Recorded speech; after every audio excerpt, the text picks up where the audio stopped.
week's webinar series. So we are grateful to have Crystal Henley this afternoon. So she is an experienced health care manager and critical care nurse.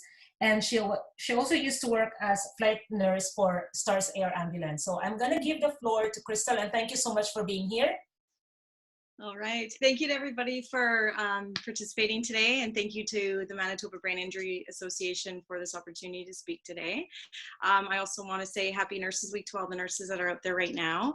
I'll give you guys a little bit of my background and then we'll go straight into the presentation. So I've been a registered nurse now for 12 years. 8 of those years I worked in emergency and critical care, and I also did some flight nursing in that time. So majority of my career has been in critical care. I have my Canadian certification in emergency nursing and also critical care as well.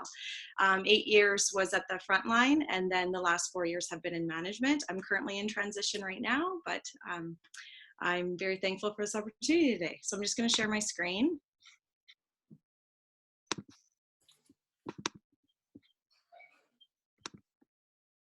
Okay, is that showing up okay?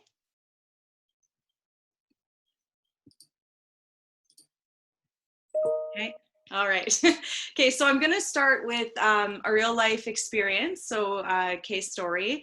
I will leave all names and information and dates out, so don't worry about that. Confidentiality will be maintained. So when I was a registered nurse in critical care, we had gotten word that there was a patient that had a prolonged downtime. So what that means is that we had anticipated that they did not have oxygen being delivered to their brain for approximately 20 minutes. They still had vital signs. They were very weak, and they were in a snowmobile accident. So I was the nurse that was going to be admitting this patient, and the surgeon who was also our attending that week.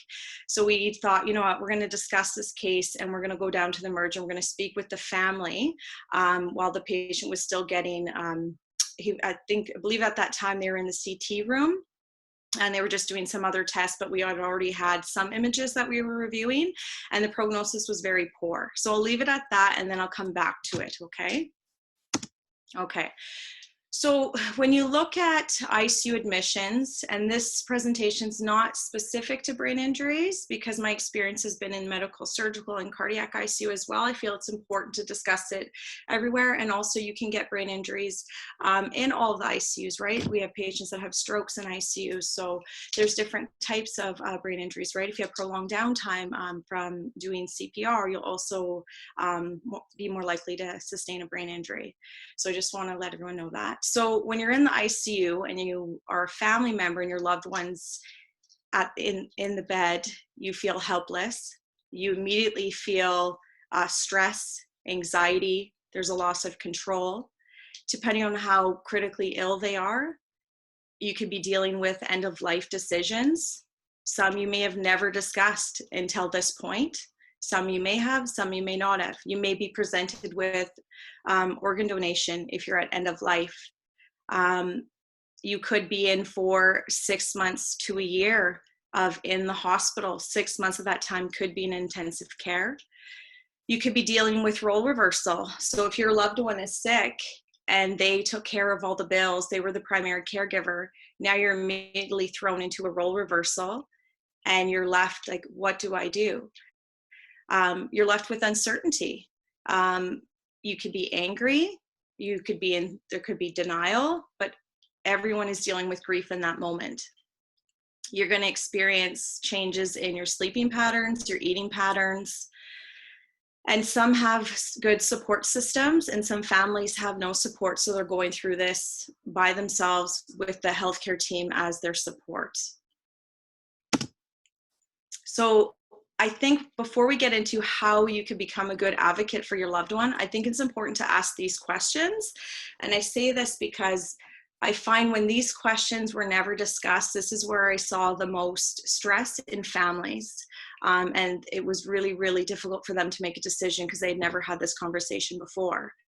So do I know what my loved one would want for themselves? Have we discussed this? Do they have an advanced living directive? So what that means is, do they have, it's also called a living will. So if I'm sick, I have instructions for my family so that they don't have to make decisions on my behalf. I've already discussed certain situations that I may or may not be in, so the decision has been taken care of. A lot of people do not have that. I would say maybe 5 patients in my 12 years, I've seen them have that. Most people don't. Most people feel really uncomfortable discussing it. My advice would be, if you don't have one, it would be something that I would recommend that you look into. It really takes off the burden on the family to make that decision for you. If it's not in your belief, that's okay too. Then the flip side is people, what do I do when end of life care? Physician, healthcare team comes up to you and says, I don't think your loved one's going to make it. So then you have to look at other decisions as well, right? Did they have a will? There's lots of patients that we had that never had a will. They've never had one drawn up. So that added a lot of extra stress as well to the family. And then another thing, and we will always approach families about organ donation, because that's the opportunity to save a lot of other lives. Sometimes patients can be a candidate, sometimes they're not. It's not in everyone's cultural belief, and again, that's completely okay. I just think it's important for family to know that you will be asked that question, whether they meet the criteria or not, and so just to prepare yourselves for that if you're ever faced in that situation. So I found this quote, so family members of ICU patients are at risk for psychological problems. So you look at the first slide that I presented, it just talks about all those immediate changes, right? It's kind of like the current pandemic that we're all facing. You're working, then all of a sudden you're not working, you don't know, you're at stress. And then we also have people right now that do have loved ones in ICU, right? So they're really facing this. So I think the current situation kind of gives people a little bit of a glimpse of what it could be when your life is flipped upside down just like that. It's very scary.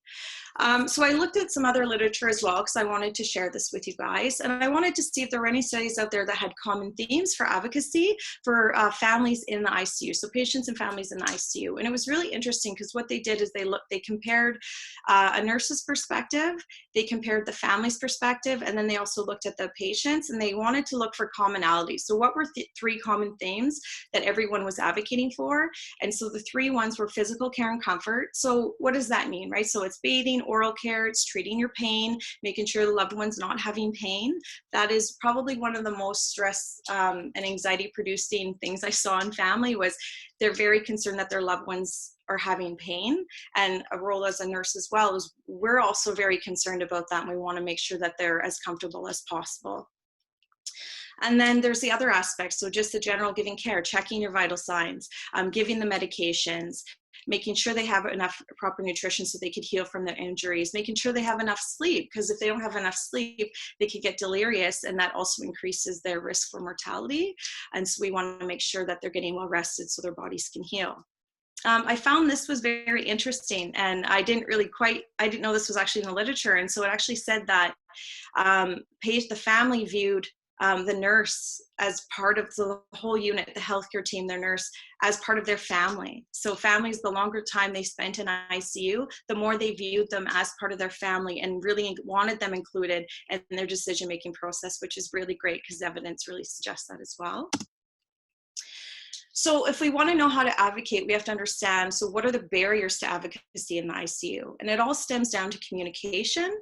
So time and timing. So what does that mean? So when they looked at families that had really great communication, they found that families that got more opportunity to speak compared to just the physician or the healthcare team speaking had better outcomes. They were more satisfied with their care. The patient was more satisfied, and they actually had increased outcomes as well, which was really fascinating. If there was any delay in communication with the family members, it had the opposite effect, right? It caused more stress, it caused more anxiety, it caused more uncertainty. So the more communication, the better. And they really stressed the importance of having timely communication. So not waiting until you have the results to communicate. That was a fear that was acknowledged in several of the studies I read, in that the physician was scared to add undue stress into the family, but we have to be careful with that because that could be our perceptions being placed onto the patient and the family, and that may not be how they feel, even though that could be how we feel. So we have to be careful of that, and that's what they really stress. Language. So if there's any language barriers, they actually found in several studies that when there was an interpreter there, not all the proper information was being translated. So there was still a knowledge gap, and they didn't find that out until after. So again, that caused undue stress, anxiety. How you work around that, and again, really this is more from the healthcare perspective, is they have to make sure that the translator knows what the conversation is about beforehand, just so that they're aware of what kind of context it's going to be. And then the family as well. I think how we can, if you're the family member, is how you could address this is you could reiterate that back. So, okay, so you're telling me my loved one, they're going to need another surgery. Is that correct? So you do a check back with them. So don't just nod your head. You do a check back. It's extremely overwhelming being in family meetings, and we give lots of information, and we often speak fast. So if we're speaking too fast, tell them to slow down. It's okay. This isn't about us. It's about you and your family and your loved one. So feel okay to say that you need us to repeat it. You need us to slow down. That's okay. Communication in general. So they found that healthcare teams that had proper training and communication at end-of-life care or stressful events were able to reduce anxiety and stress with family versus healthcare practitioners that did not have specialized training and communication. And I know some may hear that and be like, what do you mean? Don't they all have that? You're in the healthcare team. This is what you do. Well, believe it or not, no. So there is extra training, right? We're always progressing. We're always learning more.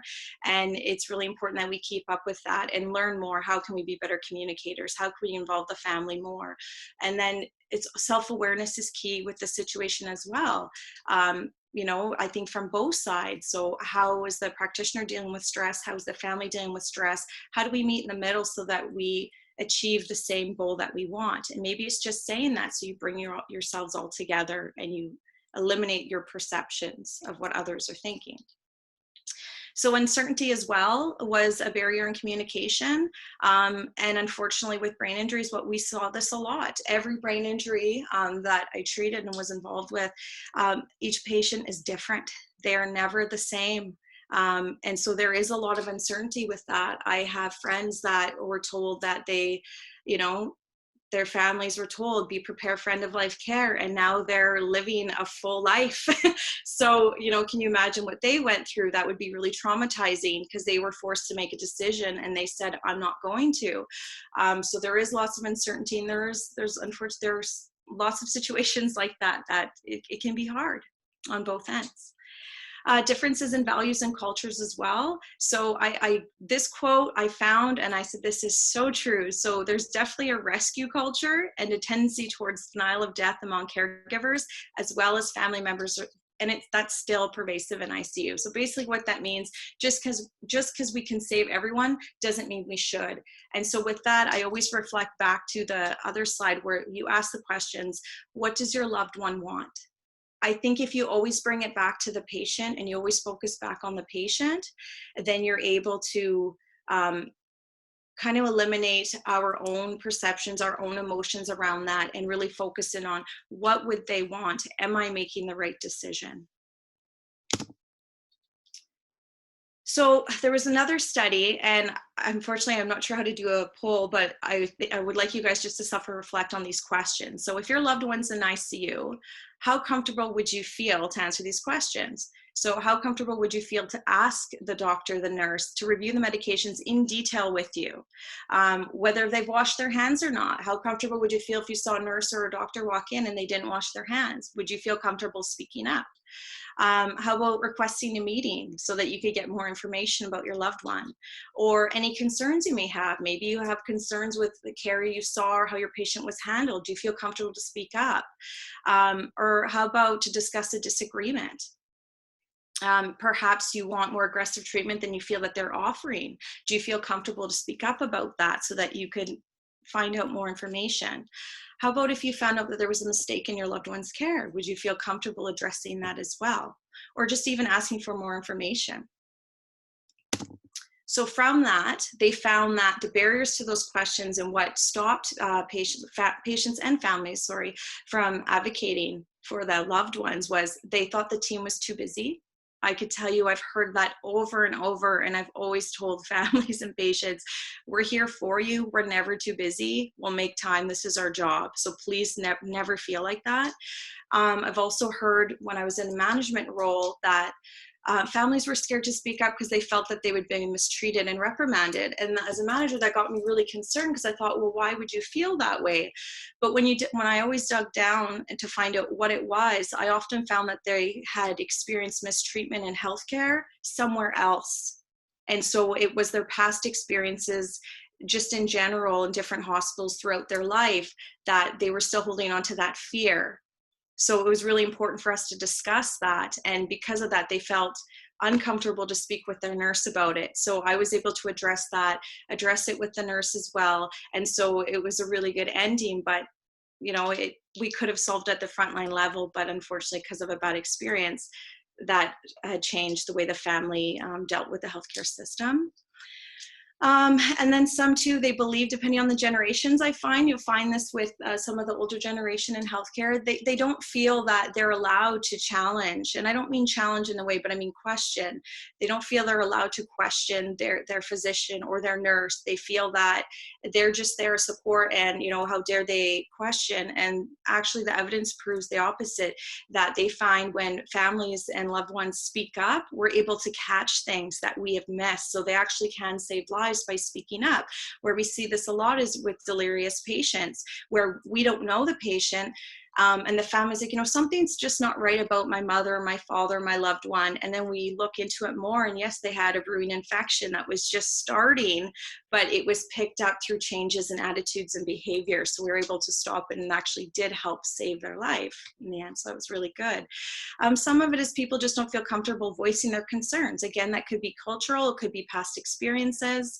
And then the other is they don't know how to raise them. So I think that's held on us as a healthcare practitioner. When you come in to the ICU, we need to let you know that we want you to ask questions. We need to encourage you to ask questions, and we need you to feel safe to ask us questions. Some are afraid of, they're scared of looking unintelligent. They feel, well, maybe they feel that I should know this stuff and I don't, so I just won't say anything at all. And again, these are perceptions. Ask us questions. We want you to know. We want you to speak up. We're all here for the same reason, and it's for your loved one. Okay, this is from the Society of Critical Care Medicine. They have guidelines for family-centered care. And so they find that evidence demonstrates that poor communication can cause patient and family dissatisfaction and even harm in the form of anxiety, depression, symptoms of post-traumatic stress disorder, and complicated grief. So I looked at that, and we often talk about with patients, we look at PTSD after an ICU mission. It's very common, unfortunately. There's about 10% of patients that will come out of ICU with PTSD, but we're also finding in the literature now that families are also coming out from this experience with some PTSD, increased stress and anxiety. So I wanted to look at, well, what cases got worse? Because if we could see what cases made it to the legal system and why, how can we prevent this? So I looked at what is current and then how can we prevent it? And we'll get to that next. So I found a really good article. It was based out of Ontario, so different case law. But they looked at cases where, and this article, this was strictly done with lawyers that represented either the family, the patient, or the hospital. And they gave their perspectives in terms of what broke down in communication and advocacy that led to them having to go to the legal system. And we hope to never, ever get there, right? That should never be the goal, but I think it's important for us to know this. So really, it was either there was not enough advocacy or there was over advocacy. So I question, well, what does over advocacy mean? And it would be where really, again, it was a breakdown in communication and understanding between the family and the practitioner in terms of prognosis. So there wasn't enough communication. So the family just kept advocating and advocating because they weren't given enough information. intensivist, so that's our attending physician in the ICU, so failing to advocate for the patient's best interest. So if the family felt that way, and again, that would be through communication, could be through cultural differences, it's an array of factors for that, but that led to court cases. Failure to prepare the family for the situation, so family didn't know what to expect. A family, when they weren't given enough time to accept a poor prognosis, so if they felt pressured to end life, that led to court cases. And then cases where patients, they didn't know the goals. You look back at the first questions, families couldn't answer those questions because it wasn't known. They didn't know what their loved one would want. And so they felt indecisive. They didn't know how to make a decision. So they pushed for care when physicians wanted to withdraw. That were some of the issues. So going back to these questions, right? So again, I want you guys to ask yourself when you're going to advocate for your loved one, do I know what they want for themselves in this situation? Have you ever discussed it? Do they have an advanced living directive? And if you're ever faced with an end-of-life decision, do you know if they have a will? Do you know if they'd want to be an organ donor? Do you know what they would want and how you could help? So referring back to the first case that we started at the beginning with a gentleman that came into ICU, through Emerge, and we knew that I was going to be admitting to the ICU. So we actually looked at the CT before we went and spoke with the family in the Emerge. And we knew that the prognosis was very poor. We knew from the exams that there was severe brain injury, so a diffuse axonal injury, which was your most severe brain injury. We knew that there was confirmed 20-minute downtime as well. So we knew the prognosis was very poor. So I had asked if I could go down with the physician, because I felt it was really important to be there as a team as we approached the family and made a decision whether we were going to continue care or withdraw care. And so the family was very, they were faced with a difficult decision, but because they knew the answers to all these questions, they knew what their son would want, and they actually chose to withdraw care. So we ended up bringing him up to ICU, and we did palliative care in the ICU. Now that's a situation where it's really difficult, but you make it easier because they knew what their loved one wanted. That's not often what we see in the ICU, and that's what causes a lot of stress. So what can you do to advocate? So how do you advocate? So you have to decide how involved you want to be. The evidence shows that they want family, they want patients to be involved, but I don't think this should be forced on families. I think if you want to be highly involved, be highly involved. We'll always advocate for that. But if you're a family that you're like, I don't want to make this decision, I don't want to be put in this place, I'm going to follow your advice, that is okay too. So don't feel pressured, but definitely if you feel that you're not involved as much as you should be, then you have to speak up. Please speak up. Please advocate for yourself. Keep a journal. So there's lots of evidence and literature out there as well that families that keep journals to document what's going on with their loved one's care actually helps them give a sense of control, helps them remember what was discussed. You're faced with a very stressful situation, and when we're faced under stress, we often will not remember things because you're just living to almost, you're in survival mode, if you will. So keeping a journal helps that, and actually helps reduce the risk of also getting post-traumatic stress disorder for yourself. There's Society of Critical Care Medicine is advocating for creation of decision support tools. So in healthcare, we have ethical decision support tools for us to help us make decisions that are hard ethically. For families, as far as I'm aware, there's none that exist. I could be wrong in that. So they're advocating for some to be made. What I would suggest is that you actually involve the clinical ethicist. Ask the hospitals or clinical ethicists that come that I could speak to. And then look at other options, involve spiritual care. They will help you with this kind of decisions as well. Look at your support systems and then develop a plan. But just, I would say, follow your intuition on that. And if you're having difficulty making a decision, reach out for help from a neutral third party. So advocacy, we often find too that the more family is present, the better the patient does. So this is reviewed in a lot of literature. It's highly supported. And so they suggest that we have flexible visitation. They find that when we do that, it increases the patient's safety, decreases anxiety both for patient and family, reduces patient confusion, agitation. So again, it reduces the risk for obtaining delirium. It improves communication. It allows for more opportunity for patients and family for us to teach you. And it also reduces cardiovascular complications. So I found that very interesting as well. It helps decrease how much time you're going to spend in the hospital. So we call that your length of stay. And it also makes patients feel more safe and secure when their loved ones are around them as well. And they found when they did satisfaction surveys, it actually increased family and patient satisfaction in their care when the loved ones were more involved. Another question we often get is, and this is an advocacy thing as well, is, well, they have children, or we have children, or this is their aunt, this is their uncle. Can they visit? So what they found is for children, if you have them, if you prepare them, it's less negative effects versus children that were not allowed in the ICU. And this goes for both adults and pediatric, it doesn't matter. They just would like you to prepare them. And they often found too that the barrier to this and to allowing to children in the ICU was really reliant on how the healthcare team and the nurses felt. So if it was their perception that children shouldn't be allowed, then they would more opt for them not to be allowed, which is not right? Because then that's us taking our perception and putting it on somebody else versus what does that patient need? What does that patient want? So if you are going to allow a child to come in, if you feel that that is the right thing to do for you, because again, that's a personal decision. It's completely up to you if you want your child to visit. The literature suggests these things. So explain the hospital environment. So what are they going to see? What are they going to smell? Yes, smell, because there are different smells you'll smell in the ICU. What will they hear? There's lots of alarms going off often, so it can be a noisy environment and it can be frightening for children. But if you prepare them for what they're going to see, it's less scary for them.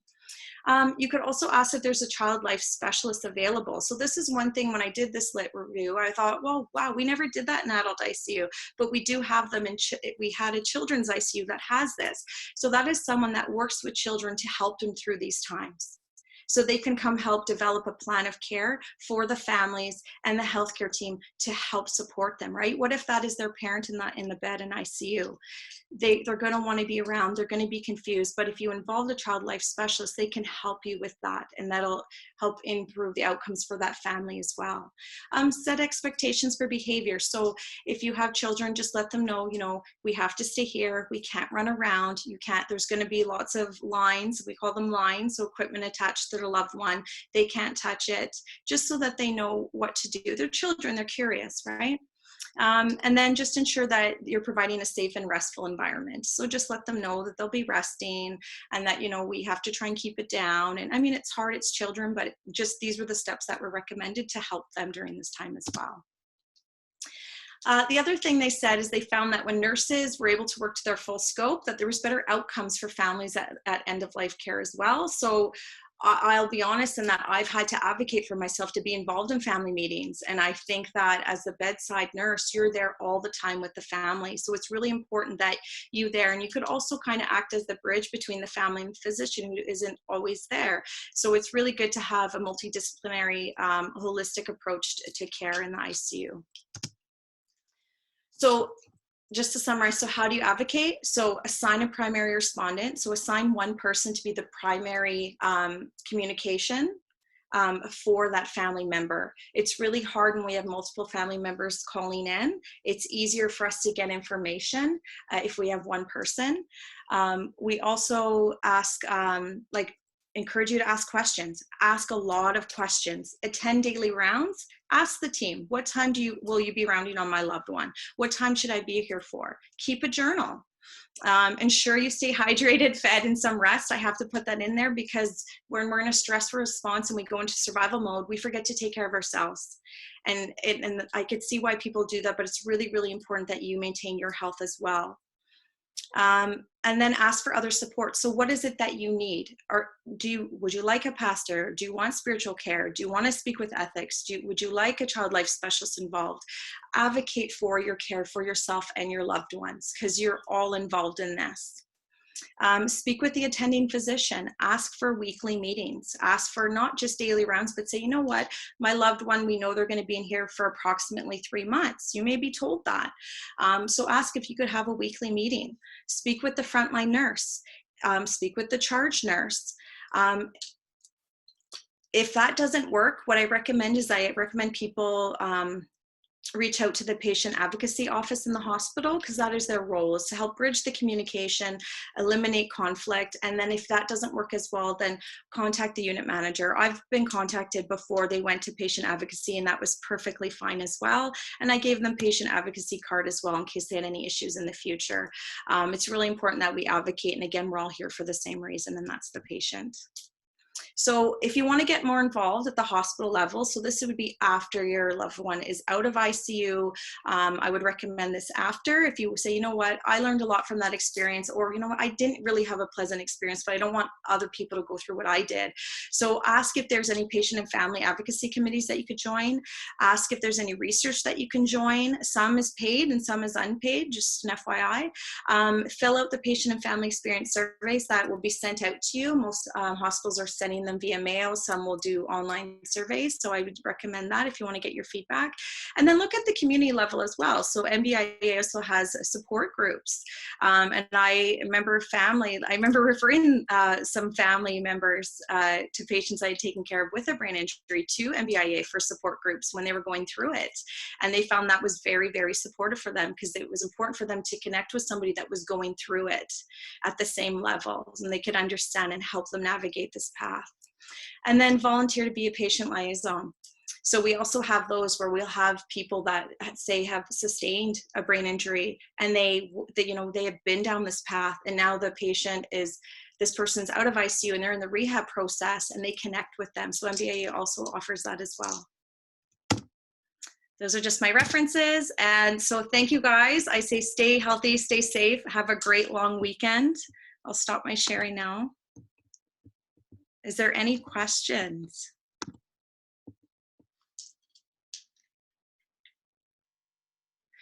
What will the family do if their loved one did not have a living will in the ICU? They would make the decisions for them. I found that was the most stress on family, and you really saw it weigh heavily in on them.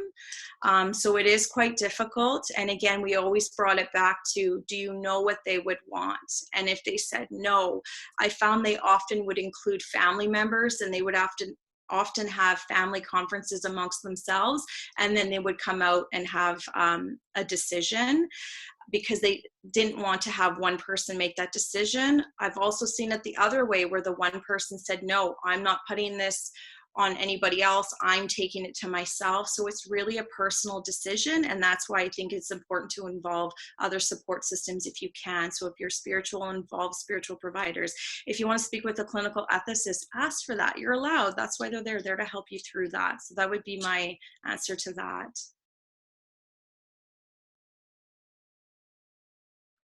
Oh, that's an interesting one. Okay, as a parent of an adult brain injury patient, my child has a communication issue. Okay, so why do parents not allowed to make a decision for adult children? We were told privacy issues. I'm gonna have to think about that one. That to me would not make sense if you were the primary caregiver. Oh, that is more legal. But I think if you were listed as a primary caregiver, you should be able to make a decision. So I would be wondering if it's a misunderstanding on the healthcare provider's part. I kind of feel like it would be. I'm not sure if I'm answering that great, but that's what I feel like that would be. Third party, so what are examples of third-party neutral people or places? So a clinical ethicist, so they act as the neutral party. They will not go one way or the other. And I've actually been in family meetings where we involved a clinical ethicist, and it was really, really helpful. And there was learning roundtable. All of us learned things. It was very, very helpful. I really, really appreciated that. So that'd be example. A spiritual care provider as well would be a neutral third party, right? Because they want to help the family. So they're not going to give an opinion. They're just helping engage the conversation as well. Okay, as a critical care nurse, how do you go about when the medical team says that there's nothing they can do and a decision has to be made? This is tricky. What I find with this is it all depends on the physician. I've seen some physicians be okay with it. I've seen other physicians say, no, this is prolonging suffering. With that, I think because every case is unique and it's different, it would depend on the circumstances in that respect. I would say if you feel pressured, then you need to say that. Then I would be open and I would say, I'm feeling very pressured to make a decision. I'm not ready to make this decision yet. I can't make it. And request a family meeting like that day to have that discussion. Don't prolong it because that's just going to add stress and anxiety. And then have that tough conversation. As a bedside nurse, I've been in those difficult meetings where physicians had to make that decision because it was just unethical to prolong because we weren't seeing any progress at all. And it was really tough on everybody involved. But it is tough. It's definitely tough. There's no one right or wrong answer, but I would say, again, just having that conversation, talk about it and tell them I'm feeling pressured and I'm not ready, and that's okay, but you need to speak up. Don't feel forced, because then you could live with the regret of making a decision where you feel pressure, and I don't think that's right either. I don't think a healthcare team should do that to you. What was the most difficult advocacy you experienced with a brain injury patient?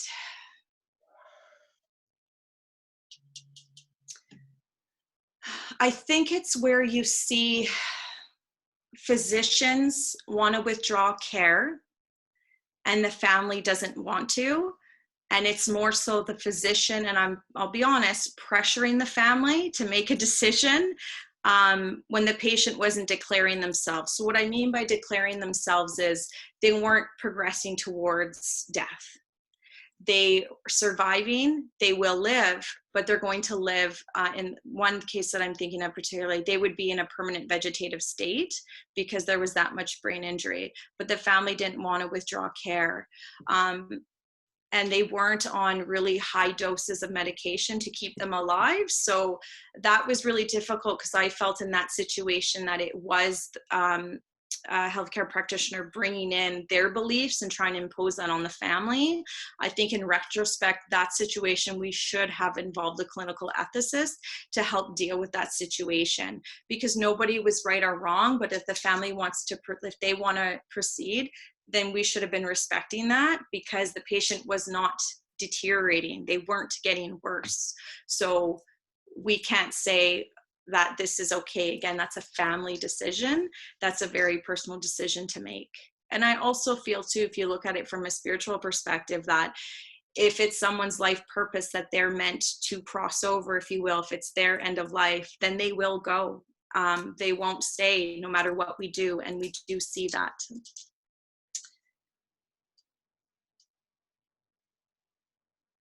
Okay. What is a commonly overlooked and under-advocated issue that you have experience with? I think it's brain injury in ICU. I'm not joking. I'm not saying that just because we're here today. I was strongly advocating when I was a bedside nurse that we needed to be reaching out to other support groups for families and loved ones. They are in the ICU for anywhere from 3 to 6 months on average. Like when I was there, they're with us for a long time, and it's quite, you really get connected with the family. But I think just advocating, I think for better communication for all when you're in those situations as well.